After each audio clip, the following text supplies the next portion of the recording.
everyone, how are you? Perkenalkan, saya Kintari Anindita. Saya adalah seorang Creative Trauma Cleansing Practitioner dan juga Certified Hypnotherapist. Dan hari ini, di video ini saya pengen ngebahas tentang realita organik dan realita artifisial. So, apa yang disebut dengan realita organik dan realita artifisial? Pertama, kita harus menyadari bahwa cara seseorang memaknai hidupnya, filosofi yang dia anut dalam hidupnya akan sangat mempengaruhi bagaimana realita dan kehidupannya akan bergulir. Contoh, jika seseorang meyakini bahwa segala hal yang terjadi di hidupnya adalah takdir dan takdir saja, maka dia akan melihat bahwa semua ketidakberuntungan, semua rasa kurang, semua misfortunes yang dialami adalah sesuatu yang nggak bisa dihindari, nggak bisa berubah, dan itu adalah jalan hidup yang akan menjadi realitanya untuk selamanya. Sedangkan pada saat kita meyakini bahwa ada banyak aspek-aspek di kehidupan kita yang ternyata lebih sederhana dari sekedar takdir, yaitu akumulasi dari setiap langkah, pikiran, keputusan, perasaan yang kemudian mewujud bermanifestasi menjadi realita yang kita jalani saat ini. Artinya kita juga akan memiliki kekuatan atau power yang lebih besar untuk mengubah kehidupan dan realita itu di area-area yang kita rasa belum mencapai potensi tertingginya. Contoh sederhananya ketika seorang pemuda merasa bahwa dia selalu ngalamin kegagalan dalam kehidupan finansialnya. Ketika dia mulai menyadari konsep bahwa, oh, mungkin sejak kecil aku punya banyak sekali pandangan tentang kesejahteraan yang keliru. Sejak kecil aku dididik bahwa sejahtera artinya sengsara, punya banyak duit artinya nggak bahagia, dan juga kepercayaan lain yang mempengaruhi bagaimana caranya melihat kesejahteraan saat ini. Dan tentu ini akan bermanifestasi menjadi keputusannya terhadap uang, caranya mengeluarkan uang, spending habits-nya, their money-making ventures, caranya menghasilkan uang, dan segala hal yang terhubung dengan area kesejahteraan. Hal yang sama juga berlaku pada konsep relationships atau hubungan, di mana ketika seorang manusia meyakini bahwa, oh, semua ketidakberuntungan yang aku alami di kehidupan percintaanku adalah takdir dari Tuhan, bahwa selamanya mungkin memang aku ditakdirkan untuk sendiri saja. Maka dia akan mulai meyakini hal itu, dan kemudian setiap kali dia menemukan orang yang tepat sebenarnya untuk dia dan bisa men-trigger pertumbuhan dan evolusi jiwanya, dia akan ketakutan, mundur, dan kemudian ini terus bermanifestasi menjadi disfungsi di hubungan-hubungan berikutnya. Lebih jauh, hal ini bisa bermanifestasi menjadi rasa kesepian yang mungkin dia berusaha hindari dan kemudian alihkan ke pola kehidupan yang dia nggak suka, misalnya makan berlebihan atau mungkin punya adiksi dan ketergantungan, dan lain sebagainya. Yang artinya dari dua kepercayaan ini bisa terbentuk dua realita yang berbeda. Satu, di mana seseorang meyakini bahwa segala hal yang terjadi di dalam hidupnya adalah takdir. Dan dua, adalah orang-orang yang punya keyakinan bahwa mereka punya kekuatan untuk mengubah hal-hal yang tidak mereka sukai dalam hidupnya ketika mereka memiliki cukup kesadaran, ilmu, dan langkah yang tepat untuk mewujudkan realita yang baru itu. Yang artinya kehidupan manusia bisa terbagi menjadi dua realita. Realita organik, selaras dengan potensi sejatinya sebagai seorang manusia, atau realita artifisial, di mana seorang manusia terjebak pada banyak pola disfungsi dalam hidupnya yang meliputi beragam area kehidupan, seperti kesehatan, kesejahteraan, cinta, karir, dan lain sebagainya. Dan kemudian dia akan sulit untuk menemukan jalan keluar karena dia sudah punya satu konsep bahwa segala hal yang terjadi dalam hidupnya adalah takdir. Ada satu quotes yang saya suka banget dari salah seorang tokoh psikolog yang sangat saya kagumi, yaitu Carl Jung. Beliau mengatakan, sampai kau membawa ketidaksadaranmu kepada kesadaran, maka hal itu akan menavigasi hidupmu dan kau akan menyebutnya sebagai takdir. Dari quotes ini saya terbangun pada sebuah konsep bahwa ada banyak hal di dalam hidup kita yang ternyata lebih sederhana dari sekedar takdir, yaitu akumulasi dari pikiran, perasaan, keputusan, perbuatan yang kemudian bermanifestasi menjadi sebuah realita. Contoh, ketika seorang pemuda sejak kecil, dia nggak tahu seperti apa kasih sayang yang non-transaksional itu. Mungkin orang tuanya kurang hadir untuk dia secara emosional. Kalau dia berbuat baik atau sesuai dengan ekspektasi orang tuanya, barulah orang tuanya menunjukkan cinta dan perhatian. Di sini dia belajar bahwa dia harus membentuk dirinya menjadi selaras dengan ekspektasi orang yang dia cintai, dan kemudian traits ini akan terbawa ketika dia dewasa. Pada saat dia mulai siap untuk membangun cinta dengan lawan jenisnya, dia akan membawa kebiasaan yang sama dalam hubungan itu, dan kemudian tanpa sadar, dia juga akan lebih familiar dan tertarik kepada orang-orang yang tidak hadir secara emosional. Kenapa? Karena ini adalah tipe cinta yang sangat familiar untuknya sejak dia kecil, yang mungkin dia saksikan dari pernikahan orang tuanya, yang dia alami dari cinta masa kecilnya, dan lain sebagainya. Hingga suatu hari mungkin dia terbangun pada konsep, kenapa ya semua orang dalam hidupku punya karakter yang sama? Kayak ganti mantan, mukanya beda, tapi sifat dan karakternya sama. Disinilah mungkin dia juga akan terbangun pada konsep bahwa bagaimana jika ternyata ada bagian diriku yang tanpa sadar selalu menarik orang-orang seperti itu. Dan ada sifat-sifat atau perilaku, perkataan, keputusan dalam diriku yang selalu mengulang dan membentuk kisah dan tragedi yang sama dalam kehidupan percintaan. Inilah yang dimaksud dengan momen sembuh, ketika seorang manusia terbangun pada konsep bahwa, oh, ternyata aku punya power dan kontribusi terhadap hal-hal buruk yang terjadi dalam hidupku saat ini. Kesadaran itu, walaupun menyakitkan, akan memberikan harapan kekuatan bahwa semua hal yang dia nggak suka di hidupnya saat ini punya potensi untuk berevolusi kepada realita yang selaras dengan potensi sejatinya sebagai seorang manusia yang sejahtera, sehat lahir batinnya, layak dicintai, mampu mencintai, dan bisa hidup dalam harmoni. Yang artinya kita sebagai manusia punya kemampuan, punya kekuatan, dan kebebasan berkehendak untuk memilih realita seperti apa yang akan kita jalani di kehidupan ini. Realita organik atau realita artifisial.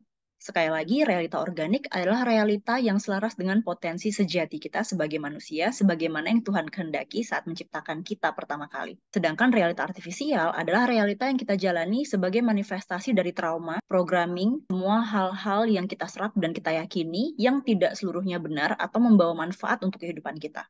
Ketika kita merujuk kepada terminologi yang ada di industri agrikultur, di mana kata organik adalah definisi yang digunakan untuk mendeskripsikan sebuah produk tanaman atau buah-buahan atau sayur-sayuran yang tidak melalui proses artifisial apapun. Pupuknya alami, kemudian mereka mendapatkan nutrisi yang alami dari tanah yang gembur dan sinar matahari dan air secukupnya, sehingga mereka bisa mekar kepada potensi sejatinya menghasilkan tanaman, sayuran, buah-buahan yang bermanfaat untuk manusia. Tanpa banyak diproses, tanpa harus dibersihkan terlalu detail, karena nggak ada hal-hal yang membahayakan untuk tubuh kita. Sedangkan artifisial adalah definisi yang kita gunakan untuk menggambarkan sebuah produk yang sudah ditambahkan bahan-bahan tambahan, baik itu pestisida, nutrisi yang disintetis di laboratorium, atau bahkan biji yang sudah dimodifikasi genetiknya. Yang dimana jika kita gunakan terminologi yang sama untuk menggambarkan realita kita, ini cukup masuk akal. Realita organik adalah kondisi di mana seorang manusia bisa mekar kepada potensi sejatinya tanpa trauma, tanpa programming atau mental block yang menghambatnya. Dan realita artifisial adalah realita di mana seorang manusia tumbuh dengan banyak tambahan programming,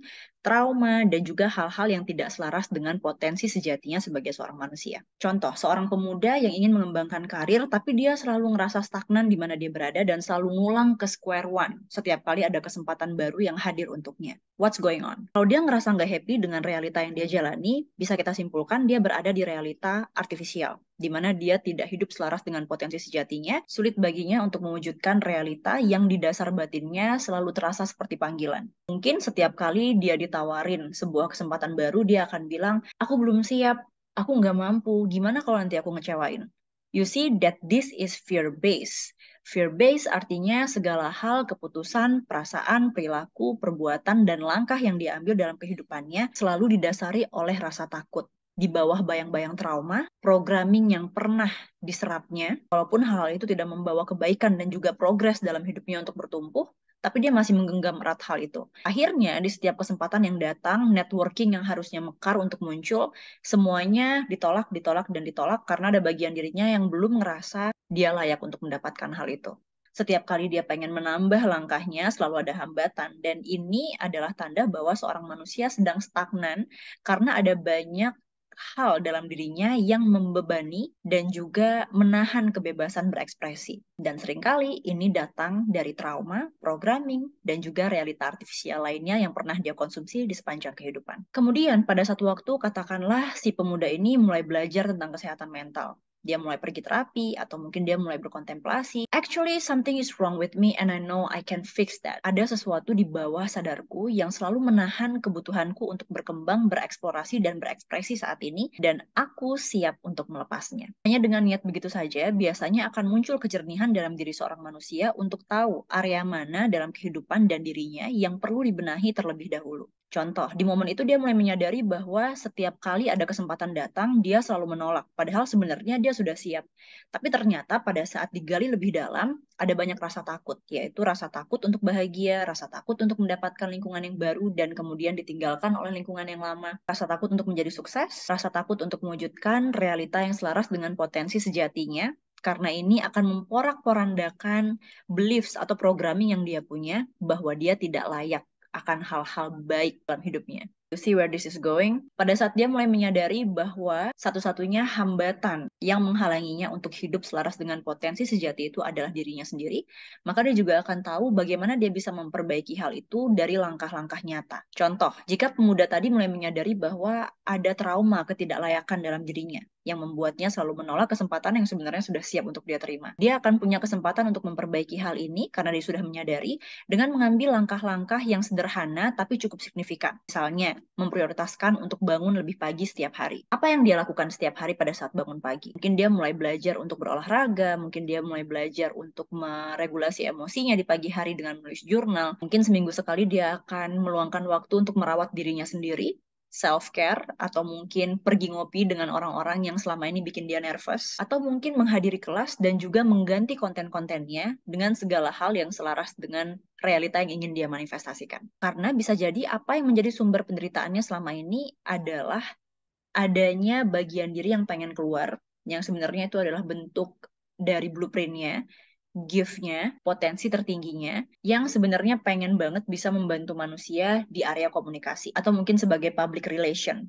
Ini adalah caranya beribadah, caranya bekerja, caranya melayani blueprint, dan juga panggilan dari nur atau potensi sejatinya, tapi selama ini nggak bisa keluar karena trauma. Dan kemudian setelahnya, karena dia sudah menyadari memetakan masalah yang ada di dalam dirinya, dan kemudian dia mulai mengambil langkah-langkah kecil untuk memperbaiki area itu, kepercayaan dirinya akan meningkat. Setiap kali dia berhasil bangun pagi dan berhasil menepati janji pada dirinya sendiri, entah itu untuk berolahraga, makan sehat, atau pergi nongkrong sama orang yang menantang rasa percaya dirinya, rasa percaya dirinya secara paradoks akan mulai naik meningkat seiring hari dan semakin membuka layer undeserving yang dia punya selama ini.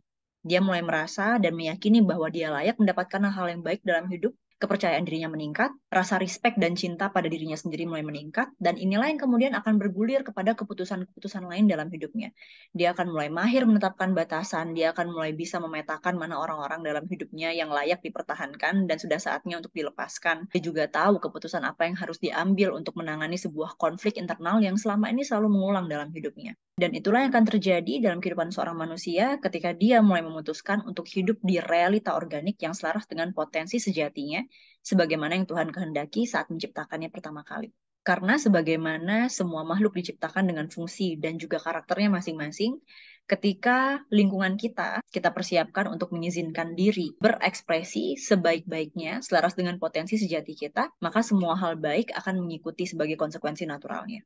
Kesehatan, kedamaian lahir batin, kesejahteraan, koneksi yang dalam dengan orang-orang di sekeliling kita akan menjadi konsekuensi natural pada saat kita memilih untuk hidup pada realita organik yang selaras dengan potensi sejati sebagaimana yang Tuhan niatkan saat menciptakan kita pertama kali. This is your truth. So, how can you choose the organic timeline reality? How can you embody it? Bagaimana caranya kita bisa mewujudkan realita organik yang selaras dengan potensi sejati kita? Dengan satu pertanyaan yang bisa kamu tanyakan setiap kali kamu akan membuat keputusan atau mengambil langkah dalam hidupmu, yaitu, apakah keputusan, tindakan, perkataan, dan perbuatan ini selaras dengan potensi sejatiku sebagai seorang manusia?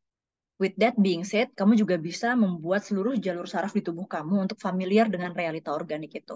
Caranya, sebelum tidur, imajinasikan kamu hidup dalam keselarasan yang paling tinggi dengan potensi sejati kamu. Di sini penting untuk kamu berimajinasi dengan seluruh tubuh kamu, dengan mata, dengan telinga, dengan seluruh tubuh, bahkan kamu bisa merasakan sikap tubuh kamu pada saat kamu memasuki realita itu. Seperti apa tatapan mata kamu, raut wajah kamu, cara kamu berdandan, cara kamu berpakaian, cara kamu berkomunikasi, membuat keputusan, dan juga menjalani hidup sehari-hari. Mungkin kamu akan menangkap diri kamu terlihat lebih tenang, lebih cantik, kamu terlihat lebih glowing, kamu ngerasa lebih tenang, kamu ngerasa lebih rileks, kamu ngerasa lebih fokus, tatapan kamu lebih tajam dan hadir, sikap tubuh kamu lebih tegak, kamu nggak bungkuk-bungkuk lagi, cara kamu berdandan dan berpakaian juga kemudian mewakili rasa cinta dan respek yang paling tinggi yang kamu miliki terhadap diri kamu saat ini. Dari sana, mungkin kamu juga akan bisa merasakan apa yang kamu lakukan, apa yang menjadi jalan sejahtera untuk kamu, bagaimana kamu ingin berpartisipasi dalam kehidupan ini, bagaimana kamu ingin mengekspresikan diri dan kemudian menjadikan ekspresi diri itu untuk bermanfaat tidak hanya untuk diri kamu, tapi juga sesama, dan mungkin juga makhluk lainnya. So, how are you going to manifest? Kontemplasi hari ini. Apa yang kamu lakukan atau akan lakukan yang mencerminkan potensi sejati kamu sebagai seorang manusia? Keputusan apa yang bisa kamu ambil hari ini untuk mendekatkan kamu kepada realita organik yang selaras dengan potensi sejatimu sebagai seorang manusia? Please leave in the comment below and I hope you find this video helpful. Sampai ketemu di video berikutnya. May you find a way to live your truth today.